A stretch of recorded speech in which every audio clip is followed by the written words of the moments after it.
Yo guys, what is up? This is Koro at syempre, welcome back dito sa ating channel. And for today, yung pag-uusapan natin is all about Legend of Ymir. So dito, di-discuss natin yung kanilang mga naging recent update noong November 11. So medyo marami yun. May bago tayong world boss, meron tayong mga inter-servers update, at syempre, meron tayong mga event dun sa kanilang crafting. So with that said, tara proceed tayo dito sa video natin with Legend of Ymir.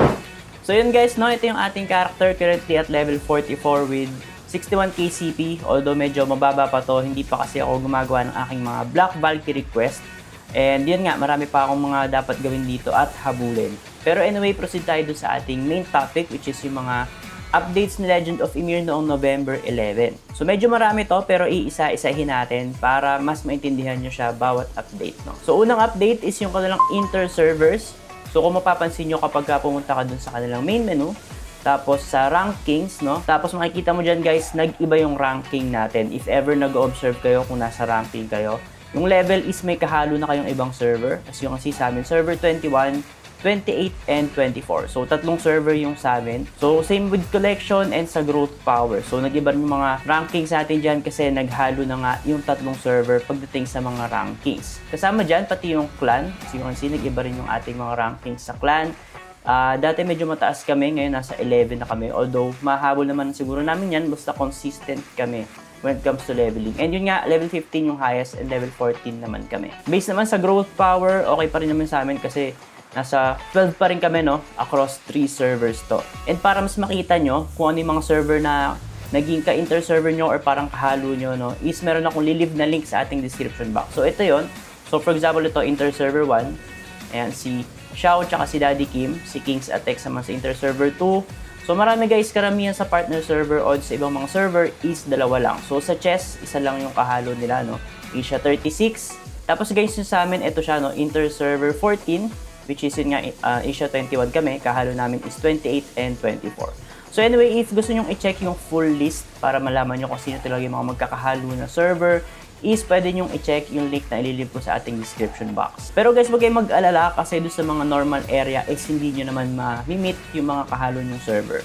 So pwede natin silang ma-meet dito sa ating Valhalla, sa inter-server. So dito yung sa tatlo na to, no guys. So sa Hall of Valkyrie, sa Temple of Chaos, tsaka sa Folkbank. So kapag pumunta ka dyan, possible doon sa kahalo nyo sa server is pwede nyo siyang ma-meet or yung ibang mga taga-server. And pwede kayong mag-PK doon or magpatayan. So bukod doon guys, sa main map, pag pumunta ka dito, meron tayong dalawang inter-server dito na area, which is itong Veil of Ragnarok and Crossroads. So meron tong level requirements. So sa Veil of Ragnarok, dapat level 40 ka na, and I think merong main quest na dapat kang matapos. Same with Crossroads of Ragnarok, no? Dapat level 45 ka at meron ding requirement dyan na main quest. So yun, ingat-ingat kayo guys kapag nagpa-farm kayo dito ng AFK kasi possible mapatay kayo ng ibang character na taga-ibang server. And yun nga, speaking of PK, meron silang event for PK, no? Or yung parang bagong challenge natin. So pag pumunta ka guys dito sa ating achievement, makikita nyo dito sa challenge, tapos scroll down kayo sa baba, meron silang bagong dinagdagin. So ito siya guys, yung Prelude of War. So hindi ko pa siya nagagawa guys. So ang kailangan mo dyan, kill a player from another server or die to them. So either way, matatapos mo siya. Either ikaw mamatay or ikaw makapatay ng taga-ibang server. So yung reward dyan, ito. So meron siyang PvP support package at ito yung mga laman niya. So makakakuha agad tayo ng 30 pieces na Galler's Badge. Ito guys, pang boost to ng stats. Tapos ito naman story deck. And then meron pang PvP support package 2. And I think meron siyang requirement din ulit na iba pang quest bago mo siya makuha. So pwede mong click yan, makikita mo. Tapos hanggang 3, tapos 4. So check natin kung hanggang saan, no? So hanggang 5 siya guys, yung support package. And ito yung pinakamagandang reward dito kasi ito yung pinakamagandang rare item. So pwede ka mamili dito. So for example, sa weapon, ayan. So for example, ito sa Volva, no? Kasi Volva ako. So ito siya guys, yung Caris Totem. Ayan, as you can see, although mas mababa yung growth power niya pagka chinek mo. Kasi guys, naka plus 10 ako. Pero kapag ka plus 6 ko to, mas malaki pa rin yung growth power nito, I think, no? Yung para dito sa ating Jormun staff. Ang kinagandahan nito guys is bukod sa rewarding yung ganito nila is mas napopromote nila yung mga PK area. And bukod doon guys, maraming loot doon sa PK area. I think merong nakakuha last time ng epic item drop doon. So sobrang swerte ng mga ganon. And yun nga, if ever makakuha ka nun tapos tradable, medyo mahal yung bentahan nun at baka pumaldo tayo doon. So for our next update, yung bago nilang World Boss. So as you can see, meron tayong bagong World Boss and ang location niya is sa Veil of Ragnarok, which is isa sa ating mga PK area or inter-server area. And ang spawn schedule niya is Wednesday, Friday, and Sunday from 9 p.m. up to 11 p.m. in Philippines time.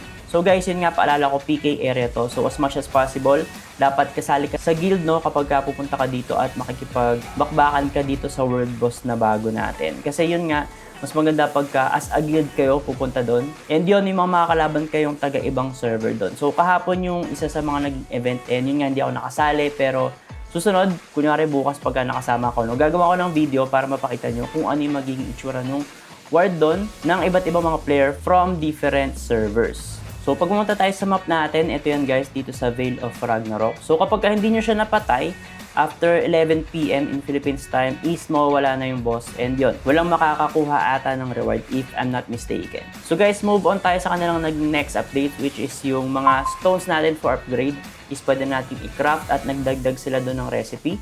So just go to crafting and then punta tayo dito sa baba and then upgrade material.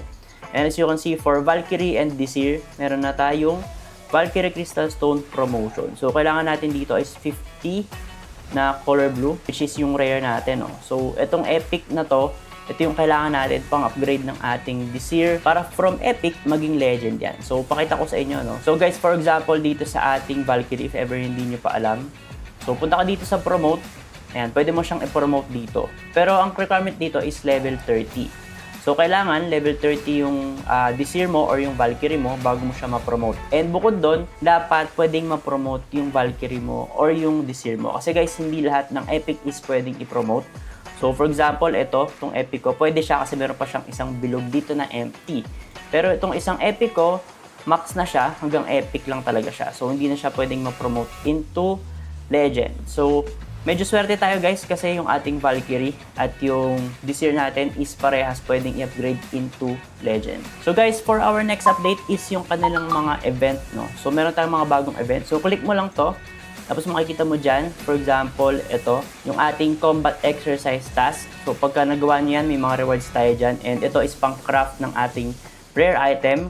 So as much as possible guys, gawin nyo yan and mag-craft kayo ng maraming rare item nyo kasi isa sa way para makapag-enhance tayo ng ating equipment is kapag meron tayong extra item. So for example, kung meron akong dalawang weapon, i-max ups ko yon hanggang sa mabasag siya. So hindi ako nag-ups hanggat wala akong extra kasi pagka nabasagan ka, wala kang gagamitin item. So maganda tong event na to para makakuha tayo or makapag-craft tayo ng rare items pa gamit itong Galar's Badge. So another event is itong Valhalla Purification Task. So gawin nyo rin to and medyo madali lang naman siya, no guys. So gagawin mo lang, papatay ka lang ng monsters.